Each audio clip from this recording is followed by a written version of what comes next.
পল্লবী, সীমা, এই দেখো আমি তোমাদের দুইজনের জন্য আজকে একটা স্পেশাল খাবার নিয়ে এসেছি। দেখো এই খাবারটা তোমাদের পছন্দের তো? রাহুল, তুমি আমার জন্য কি নিয়ে এসেছো? তুমি আমার জন্য কি নিয়ে এসেছো? যাক, এটা দেখে ভালো লাগলো যে তোমার বৌদিকে ছেড়ে আমার কথা মনে রয়েছে। ঠিক আছে, কই কি নিয়ে এসেছো দেখি। এই দেখো সীমা, আমি তোমার জন্য পিৎজা নিয়ে এসেছি। আর পল্লবী, আমি তোমার জন্য বার্গার নিয়ে এসেছি। কি? তুমি তো জানো আমি পিৎজা খেতে খুব পছন্দ করি। তুমি আমার জন্য পিৎজা না নিয়ে এসে তুমি তোমার এই বৌদির জন্য পিৎজা নিয়ে এসেছো? আমি পিৎজা খাবো, আমি বার্গার খাবো না। না, রাহুল আমার জন্য পিৎজা নিয়ে এসেছে, আমি খাবো। আমি আমার পিৎজা তোমাকে দেব না। এই বলে পিৎজাটা হাতে নিয়ে সীমা আর পল্লবী দুইজনে টানাটানি করতে থাকে। তখন রাহুল তাদেরকে থামাবার চেষ্টা করে, কিন্তু তারা দুই যায় তখনও পিৎজা কেউ কাউকে দিতে চাইছিল না। টানাটানির কারণে তাদের হাত থেকে পিৎজাটা পড়ে যায়। তখন আর কারোরই সেটা খাওয়া হয় না। এটা দেখে সীমা বলে, সব হয়েছে তোমার জন্য। তুমি কেন আমার পিৎজাটা নিয়ে নিয়েছিলে? আমার স্বামী আমার জন্য পিৎজা নিয়ে এসেছে, আর এটা নিয়ে যদি তুমি টানাটানি করো তাহলে তো এটা ছিঁড়ে পড়বেই, তাই না? এই বলে সীমা মুখ ঘুরিয়ে রাগেতে সেখান থেকে চলে যায়। অন্যদিকে পল্লবীও সীমার উপর রাগ দেখিয়ে সেখান থেকে চলে যায়। এদিকে বেচারা রাহুল মাঝখানে পড়ে গিয়েছিল। কি এমন হয়েছিল রাহুলের সঙ্গে যে তাকে দুটো বিয়ে করতে হয়েছিল? বিস্তারিত ঘটনা জানতে হলে চলুন তাহলে পুরো ভিডিওটা দেখে নেওয়া যাক। আসলে রাহুল তার দাদা রঞ্জিত এবং মা বিশাখা দেবী, বাবা সমরেশ বাবু ও একমাত্র বৌদি সীমাকে নিয়ে রায়পুর গ্রামে বসবাস করে। সীমা রঞ্জিতের সঙ্গে ভালোভাবেই হাসি খুশিতে থাকতো। রঞ্জিত আর রাহুল তারা দুই ভাই এক ফ্যাক্টরিতে কাজ করে। বাড়িতে তেমন একটা কিছু সমস্যা ছিল না। এইরকম ভাবেই তাদের দিন কেটে যাচ্ছিল। এমনই একদিন রঞ্জিত ফ্যাক্টরিতে কাজে যাচ্ছিল। সেদিন রাস্তায় অনেক ভিড় হয়েছিল। এটা দেখে রঞ্জিত মনে মনে ভাবে, আজ তো এত ভিড়, মনে হচ্ছে যেন সব ট্রাফিক এখানে এসে জমা রয়েছে। তার থেকে ভালো আমি একটু পায়ে হেঁটেই চলে যাই। এই বলে রঞ্জিত গাড়ির ভাড়া মিটিয়ে গাড়ি থেকে নেমে সে পায়ে হেঁটে যেতে থাকে। বেশ কিছুটা দূরে যেতে না যেতে রাস্তা পার হবার জন্য এদিক ওদিক দেখে না। তারপর সে রাস্তা পার হবার জন্য পাটা বাড়িয়ে দেয়। ঠিক তখনই ট্রাফিক সিগন্যাল চালু হয়ে যায়।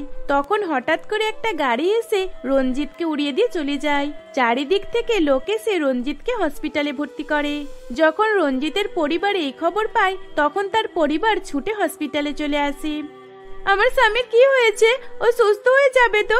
এরকম হঠাৎ করে কিভাবে হয়ে গেল? আমরা তো কিছুই বুঝতে পারছি না। দয়া করে আমার স্বামীকে আপনি সুস্থ করে দিন। বৌমা তুমি একটু শান্ত হও। দেখো, এরকম ভেঙে পড়লে চলবে না। কষ্ট তো সকলেরই হচ্ছে। এরকম ভেঙে পড়লে তাহলে আমরা রঞ্জিতের মুখের কাছে দাঁড়াবো কিভাবে? ওকে তো সাহস দিতে হবে, বলো। ঠিক এইভাবেই রাহুল, বিশাখা দেবী, সমরেশ বাবু সীমাকে বোঝানোর চেষ্টা করছিল। রঞ্জিতের অ্যাক্সিডেন্টের খবর পেয়ে সকলেই অনেক ভেঙে পড়েছিল। দেখতে দেখতে বেশ কিছু ঘন্টা কেটে যায়। কয়েক ঘন্টা পর ডাক্তার বাবু বাইরে এসে বলে, দেখুন, আমরা তো আমাদের মতন অনেকই চেষ্টা করলাম, কিন্তু আমরা আপনার স্বামীকে বাঁচাতে পারলাম না। আমাদেরকে ক্ষমা করবেন। এই বলে ডাক্তারবাবু সেখান থেকে চলে যায়। ডাক্তারবাবুর মুখে এই কথা শুনে বিশাখা দেবী, সীমা, রাহুল ও সমরেশ বাবু কান্নায় ভেঙে পড়ে। এটা কি হয়ে গেল আমাদের সঙ্গে? হে ঈশ্বর, তুমি কেন আমার সঙ্গে এরকম করলে? আমার স্বামীটাকে কেন আমার কাছ থেকে কেড়ে নিলে? কি এমন ক্ষতি করেছিলাম আমি? দয়া করে তুমি আমার স্বামীকে আমার কাছে ফিরিয়ে দাও। হে ঈশ্বর, তুমি কেন আমার ছেলেকে আমার কাছ থেকে কেড়ে নিলে? যা শাস্তি দেবার তুমি আমাকে দিতে পারতে। কেন তুমি আমার বৌমার জীবনটা এরকম ভাবে শেষ করে দিলে? এইভাবেই তারা দুই শাশুড়ি বৌমা এবং রাহুল ও তার বাবা অনেক কান্নাকাটি করছিল। এইরকম ভাবেই দেখতে দেখতে বেশ কিছুদিন অতিবাহিত হয়ে যায়। রঞ্জিতের মৃত্যুর পর সীমা একদম ভেঙে পড়ে। নিজেকে এক রুমের মধ্যে বন্ধ করে নেয়। কিছুদিন পর রাহুল খাবার নিয়ে তার বৌদির দরজার কাছে যায়। দরজা ঠুকতে ঠুকতে বলে, বৌদি, দরজা খোলো। তুমি কতদিন এরকম ভাবে না খেয়ে থাকবে? তোমাকে দেখে আমার অনেক কষ্ট হচ্ছে। দেখো, দাদা চলে গেছে তো কি হয়েছে? তুমি তোমার দিকটা তো দেখো। রাহুল, এই জীবন বাঁচি আর কি করব? এই জীবনে তো আমি শুধু তোমার দাদার জন্যই বেঁচেছিলাম। এখন তো সেও চলে গেল। সীমা অনেক জোরে জোরে কান্না করতে করতে দরজা খুলে দেয়। তারপর রাহুল তার জন্য খাবার নিয়ে ভিতরে ঢোকে। রাহুল তার বৌদি সীমাকে বুঝিয়ে খাবার খাইয়ে দেয়। তখন সীমা ও নিজের চোখের জল মুছে রাহুলকে নিজের হাতে খাবার খাইয়ে দেয়। ঠিক এইরকম ভাবে আস্তে আস্তে সীমা রাহুলের মধ্যে সম্পর্ক গড়ে ওঠে। রাহুল সবসময় তার বৌদির সঙ্গে সময় কাটাতে থাকে। এমনই একদিন হঠাৎ করে সীমা বলে, রাহুল, তোমার দাদার থেকে তুমি আমার বেশি যত্ন করো। তোমার এই ব্যবহার আমাকে অনেক ভালো লাগে। আমি তোমাকে ছেড়ে আর থাকতেই পারছি না। আমি তোমাকে ভালোবেসে ফেলেছি রাহুল। বৌদি, তুমি তো আমার মনের কথাটাই বলে দিলে আজকে। ঠিক আছে, তাহলে চলো আমরা দুইজন মিলে কাউকে কিছু না জানিয়ে মন্দিরে বিয়ে করে নেব। এই বলে সীমা আর রাহুল পরিবারের সকলকে না জানিয়ে এক মন্দিরে গিয়ে বিয়ে করে নেয়। এইরকম ভাবে দেখতে দেখতে আরো বেশ কিছুদিন অতিবাহিত হয়ে যায়। একদিন বিশাখা দেবী রাহুলকে বলে, খোকা শোন না, তোর সঙ্গে একটা কথা আছে। আমি আর তোর বাবা গ্রামে যাব ঠিক করে ফেলেছি, তোর ঠাম্মির কাছে। তুইও চল আমাদের সঙ্গে, ওখান থেকে ঘুরে আসবি। আর বৌমা, তুমি এখানেই থেকো, আমরা কিছুদিনের মধ্যেই ফিরে আসবো। শাশুড়ি মায়ের মুখে এই কথা শুনে সীমা অনেকটা চমকে ওঠে এবং সে কষ্ট পেতে থাকে। তখন সীমা মনে মনে ভাবে, তাহলে রাহুল আমাকে ছেড়ে চলে যাবে? এতদিন আমি কিভাবে থাকবো? আমি তো রাহুলকে ছেড়ে থাকতেই পারি না, আর আজ ওকে ছেড়ে থাকতে হবে। এই শাশুড়ি মাটাও না কিসের জন্য যে গ্রামে নিয়ে যাচ্ছে কে জানে। বৌদি, তুমি চিন্তা করো না, আমি খুব তাড়াতাড়ি ফিরে আসবো। এই বলে রাহুল মা বাবার সঙ্গে গ্রামের উদ্দেশ্যে রওনা দেয়। এদিকে রাহুল চলে যাবার কারণে সীমার চোখ দিয়ে জল পড়তে থাকে। রঞ্জিত চলে যাবার পর সীমা রাহুলকে অনেকই ভালোবেসে ফেলেছিল, কিন্তু রাহুল সেটা বুঝতেও পারছিল না। রাহুল তো শুধু টাইম পাস করার জন্য এইসব নাটক করছিল। দেখতে দেখতে প্রায় আরো বেশ কিছুদিন অতিবাহিত হয়ে যায়। এদিকে সীমা রাহুলকে অপেক্ষা করতে থাকে, আর ওদিকে রাহুলের মা বিশাখা দেবী আর বাবা তার জন্য একটা ভালো মেয়ে দেখে। মেয়েটার নাম ছিল প্রিয়া। প্রিয়া মা, তোমাকে আর আমি ভালোভাবে দেখতে চাই না, এই একবার দেখাতেই আমার পছন্দ হয়ে গেছে। আমি তোমাকেই আমার বৌমা করতে চাই। কি রে খোকা, তোর পছন্দ তো? মায়ের কথা শুনে রাহুল মাথা হ্যাট করে নেয়। সে অনেক লজ্জা পায়। এইরকম ভাবেই দেখতে দেখতে দুই পক্ষ কথা বলে তাদের একটা বিয়ের তারিখ ঠিক করে ফেলে। তারপর প্রিয়ার সঙ্গে রাহুলের বিয়ে হবে, এইসব কোনো কিছু খবরে সীমা পাচ্ছিল না। তাই এদিকে সীমা রাহুলের অপেক্ষায় বসেছিল আর মনে মনে ভাবছিল, কে জানে কবে এই রাহুলটা আমার কাছে ফিরে আসবে, আর কতদিন ধরে আমাকে অপেক্ষা করতে হবে কি জানি। রাহুল, তুমি এবারে ফিরে এসো, আমার আর একা একা থাকতে ভালো লাগছে না। সীমা বাড়িতে একা থাকতো আর মনে মনে সবসময় রাহুলের কথা চিন্তা করত। এইরকম ভাবে দেখতে দেখতে রাহুলের বিয়ের দিন চলে আসে। এই খবরটা সীমা পেয়ে সেদিনকে গ্রামের উদ্দেশ্যে রওনা দেয়। রাহুল আর প্রিয়ার বিয়ে হয়ে যাবার পর তখন সীমা গ্রামে এসে পৌঁছায়। তখন সকলের সামনে রাহুলকে বলে, রাহুল, তুমি এটা কি করে আমার সঙ্গে করতে পারো? এরকম বিশ্বাসঘাতক তুমি কি করে হতে পারো? তুমি এরকম ধোঁকা আমাকে কিভাবে দিতে পারো? তোমার দাদার পরে আমি তো তোমাকে ভালোবেসেছিলাম, আর তুমি আমাকে বিয়েও করেছিলে। এখন তুমি আমার সঙ্গে এরকম বিশ্বাসঘাতক করলে। ওখানে আমি তোমার জন্য অপেক্ষা করছিলাম, আর এদিকে তুমি অন্য মেয়েকে বিয়ে করে নিলে। বৌমা, এইসব তুমি কি বলছো? আমার খোকার নামে উল্টোপাল্টা কথা। দেখো, বড় খোকা নেই বলে তুমি এইসব যাতা কথা বলবে? আমি এসব মেনে নেব না। আর তাছাড়া এখন রাহুলের বিয়ে হয়ে গেছে। মা, আপনি যদি আমার কথা বিশ্বাস না করেন তাহলে আপনি আপনার ছেলেকে জিজ্ঞাসা করুন। বিশাখা দেবী যখন রাহুলকে এইসব কথা জিজ্ঞাসা করে তখন রাহুল মাথা হ্যাট করে নেয়। রাহুল আর কিছুই বলতে পারছিল না। এইসব দেখে বিশাখা দেবী সবকিছুই বুঝে যায়। তখন বিশাখা দেবী পুরোহিত মশাইকে বলে, পুরোহিত মশাই, এবার আপনিই বলুন এখন কি করা উচিত। দেখুন, আমার মনে হয় দুজনকে রাখা উচিত। পুরোহিত মশাইয়ের কথা শুনে বিশাখা দেবী আর না বলতে পারে না। তখন দুইজনকেই বউ মানতে হয়। তারপর তারা সকলে মিলে একসঙ্গে শহরে চলে আসে। দুই যায় কখনো ঝগড়া আবার কখনো মিল। এইভাবেই তারা দুইজন মিলে একসঙ্গে বসবাস করতে লাগলো। শিল্পা তার শাশুড়ি মা চন্দনা দেবী এবং স্বামী অলোক আর একমাত্র ননদ নন্দিনীকে নিয়ে শহরে বসবাস করে। অলোক শহরের এক ফ্যাক্টরিতে কাজ করে, আর শিল্পা বাড়ির কাজের সাথে সাথে তার একটা ইচ্ছে ছিল। সে তার নিজের ইচ্ছেটাকে গুরুত্ব দিয়ে এই কাজটা করত। আসলে সে ছিল একজন মেকআপ আর্টিস্ট, আর তার একটা বড় বিউটি পার্লার রয়েছে, যেখানে শিল্পা খুবই মনোযোগ সহকারে এবং সুন্দরভাবে সাজিয়ে দিত। এইভাবে তাদের দিন কেটে যেত। এমনই একদিন, বৌমা, বৌমা কোথায় গেলে? তোমার ফোনটা তো কখন থেকে বেজেই চলেছে, তুমি কি শুনতে পাচ্ছ না? মনে হচ্ছে আজ বিউটি পার্লারে যাবার তোমার কোনো গাই নেই। দেখো বাইরে কত লাইন হয়ে গেছে, তুমি একবার বিউটি পার্লারে গিয়ে তো দেখো। মা, আমি তো জানি আমার বিউটি পার্লারের সামনে লম্বা লাইন লেগে গেছে, এই কারণেই তো আমি ফোন তুলছি না। আজকে আমার একদমই শরীরটা ভালো নয়, আর এই বাড়ির কাজ করতে করতে আমি তো হাঁপিয়ে যাচ্ছি, তাই আমি ফোনটা রিসিভ করছি না। বৌদি তুমি এরকম বলো না, তুমি যদি এরকম করো তাহলে তোমার সব কাস্টমার এক এক করে তোমার কাছ থেকে অন্য জায়গায় চলে যাবে, তখন তোমাকে বিউটি পার্লারে বসে বসে মাছি মারতে হবে। তাই আমি বলি কি চলো সকলকে সাজিয়ে দেবে, আর হ্যাঁ আমিও তো তোমার সাথে যাচ্ছি, তোমার হাতে হাতে সাহায্য করে দেব। ও তাহলে তো একটু বাঁচলাম। নন্দিনী তুমি যদি যাও তাহলে আমার একটু নয় অনেক সাহায্য হয়ে যাবে, অনেকজনকে সাজাতে হবে, এই কারণেই ভয় লাগছিল। চলো তুমি সাথে থাকলে আর কোনো ভয় লাগবে না, দুইজন মিলে ঝটপট করে সাজিয়ে দেব। এই বলে শিল্পা আর নন্দিনী বেরিয়ে পড়ে বিউটি পার্লারের উদ্দেশ্যে। বাড়ি থেকে বেশ কিছুটা দূরেই তাদের বিউটি পার্লার। বিউটি পার্লারে যেতেই নন্দিনী অবাক হয়ে তার বৌদিকে বলে, বাপরে বাপ বৌদি কত ভিড় দেখো, আমি তো ভেবেছিলাম 5-6 জন হবে, ও বাবা এখানে তো এসে দেখছি তার চেয়েও বেশি, এখন তো আমাদের আরো ঝটপট করে হাত চালাতে হবে। এই বলে নন্দিনী আর শিল্পা বিউটি পার্লারে তাদের এক এক করে সাজিয়ে দিতে থাকে। এইরকম ভাবে দেখতে দেখতে বেশ কয়েক ঘন্টা অতিবাহিত হয়ে যায়। নন্দিনী অনেকটা হাঁপিয়ে যায় এবং তখন সে তার বৌদিকে বলে, বৌদি এখনো তো কতজন রয়েছে, একজনকে সাজাতে সাজাতে আমার খিদে পেয়ে গেল। তাহলে তুমি এই মেকআপের জিনিসপত্রগুলো খেয়ে নাও, এতে আশা করি তোমার পেট ভরে যাবে। বৌদি তুমি যে কি বলো না, আচ্ছা আমি বাইরে থেকে কিছু খেয়ে আসছি, তারপর তুমি খেতে যাবে। এই বলে নন্দিনী বাইরে কিছু খেতে চলে যায়। নন্দিনী কিছু খেয়ে আসার পর শিল্পা যায়। এইরকম ভাবে দেখতে দেখতে আরো বেশ কিছু ঘন্টা কেটে যায়।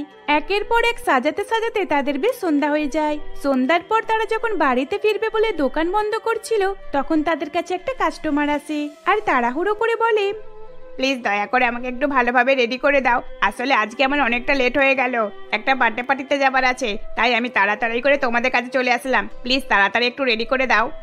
দেখুন ম্যাডাম, এখন আমরা কিভাবে তাড়াতাড়ি করে রেডি করে দেব? তাড়াতাড়ি করলে হয়তো আপনার নাও পছন্দ হতে পারে, তখন তো আপনি আমাদেরকে খারাপ বলবেন। না না, খারাপ বলার কিছুই নেই, এটা আমারই দোষ, আসলে আমি একটু দেরি করে ফেলেছি, তোমরা আমাকে যেমন পারো তেমনি সাজিয়ে দাও।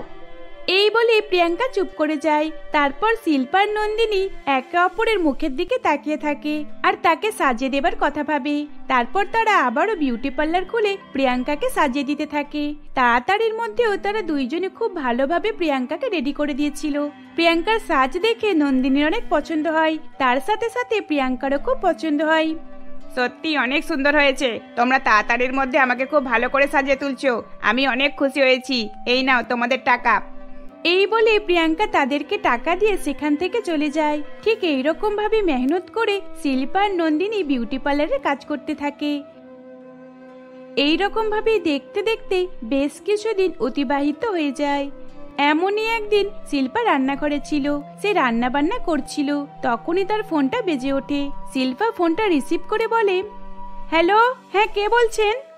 বলছি আমার নাম রাধিকা, আমার বাড়ি খড়গপুরে, আমি আপনাদের বিউটি পার্লারের নাম শুনেছি আর ফোনেতে দেখেছি আপনারা অনেক সুন্দর করে সাজিয়ে দেন, তাই আমার বিয়েতে আমি আপনাদেরকে আসতে বলছি।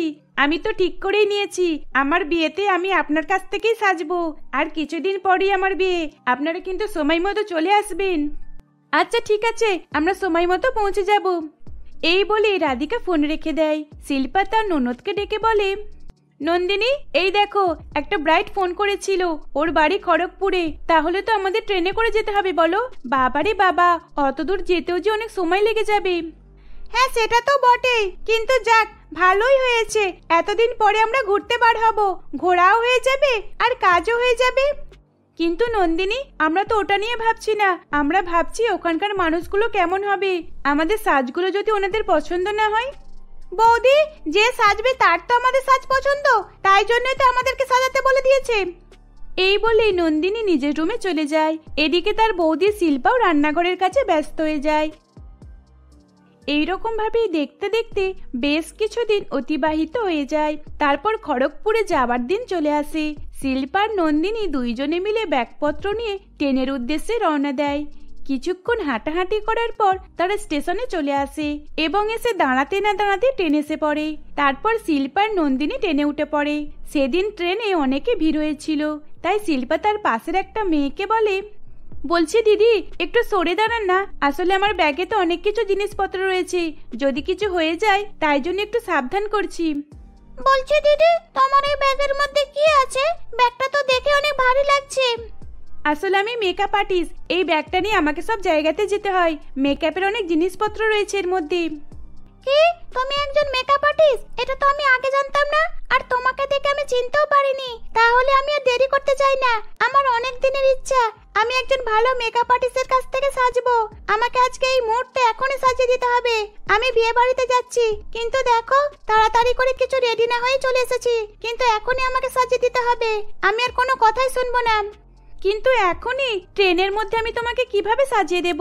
এখানে তো অনেক প্রবলেম হবে, অনেক ভিড় হয়েছে, এইরকম ভাবে সাজানো যায় নাকি? হ্যাঁ যায়, নিশ্চয়ই যাবে। আমি ফাঁকা জায়গায় চলে যাচ্ছি, আর তুমিও চলে এসো, তাহলেই হয়ে যাবে। এইভাবেই রিনা অনেক বায়না করে, এবং তখন শিল্পার আর কিছুই করার ছিল না। শিল্পা নন্দিনীকে ডেকে নিয়ে রিনাকে ট্রেনের মধ্যে সাজানো শুরু করে দেয়। রিনার সাজ দেখে ট্রেনে থাকা আরো বাকি 2-3 জনের অনেক পছন্দ হয়ে যায়, এবং তারাও এক এক করে শিল্পার কাছে সাজানোর জন্য এগিয়ে আসে। এইরকম ভাবেই দেখতে দেখতে বেশ কিছু ঘন্টা কেটে যায়। তারপর তারা খড়গপুরে এসে নেমে সেখান থেকেও আবার বেশ কিছুটা দূরে যেতে হয়। তারপর তারা ব্রাইডের বাড়িতে চলে আসে। সেদিন ব্রাইডকে সাজিয়ে আবারও ট্রেনে করে বাড়ি ফেরার পথে আরো বেশ কিছু জনের সঙ্গে দেখা হয়। তখন রিনার মতো আরো 3-4 বান্ধবী তারাও শিল্পার কাছে মেকআপ করতে যায়। তখন শিল্পা তাদের 4 জনকেও মেকআপ করে দেয়, আর ওরই মধ্যে একজন ভিডিও করে নেয়, আর ওই ভিডিওটা পুরো ভাইরাল হয়ে যায়। তখন নন্দিনী আর শিল্পার আরো নাম ডাক হয়ে যায়। বৌদি, এই দেখো আমাদের নাম খবরের কাগজে বার হয়েছে, আর আমাদের 2 জনের ফটোও দিয়েছে। আমরা কত সুন্দর মেকআপ করেছি এটা বলছে, কত ভালো লাগছে। আজ আমাদের নাম চারিদিকে ছড়িয়ে পড়েছে, আমাদের কাছে আরো ভিড় হবে এবার। এই বলে নন্দিনী অনেক খুশি হয়। নন্দিনীর সাথে সাথে তার বৌদি শিল্পা অনেক খুশি হয়ে যায়। এইরকম ভাবে দেখতে দেখতে বেশ কিছুদিন অতিবাহিত হয়ে যায়। নন্দিনী আর শিল্পা ট্রেনে করে কোথাও গেলে তাদের আরো রেহাই থাকতো না। কেউ না কেউ ট্রেনের মধ্যে তাদেরকে সাজিয়ে দেবার কথা বলতো। এইরকম ভাবে আস্তে আস্তে ট্রেনের মধ্যেই বিউটি পার্লার শুরু করে দেয়। বৌদি, এবার যে আমাদের ট্রেনের মধ্যে বিউটি পার্লার খুলতে হবে দেখছি। কোথাও ভালোভাবে যাওয়ারও নেই, কোথাও যাওয়ার থাকলে আমাদের ট্রেনে করে আসা যাওয়া করে যেতে হয়, তখন সেখানেও আবার মেকআপ করতে চলে আসে। এবার থেকে আমরা ট্রেনেই বিউটি পার্লার খুলবো। আচ্ছা, তাই না হয় হবে। আমরা যখন ফ্রি থাকবো তখন বাড়ির পাশে ওই বিউটি পার্লারটাই খুলবো, আর যখন ট্রেনে করে যাতায়াত করব তখন ট্রেনের মধ্যেই কাজ করব। ট্রেনে তো অনেকজন মেকআপ করতে চলে আসে, তাই আমার মনে হয় এবার ট্রেনেই কাজ করার অনেক ভালো। এইভাবেই তাদের 2 জনে কথাবার্তা বলতে বলতে সময় কেটে যায়। এইরকম ভাবে আরো বেশ কিছুদিন অতিবাহিত হয়ে যায়। শিল্পার নন্দিনী এখন ট্রেনের মধ্যেই বেশি কাজ করে, সকলে তাদেরকে ট্রেনের মধ্যেই বেশি দেখতে পেত। এইরকম ভাবে আস্তে আস্তে বউয়ের ট্রেনের পার্লার শুরু হয়, আর এইরকম ভাবে মেহনত করে শিল্পার নন্দিনী টাকা উপার্জন করতে লাগলো।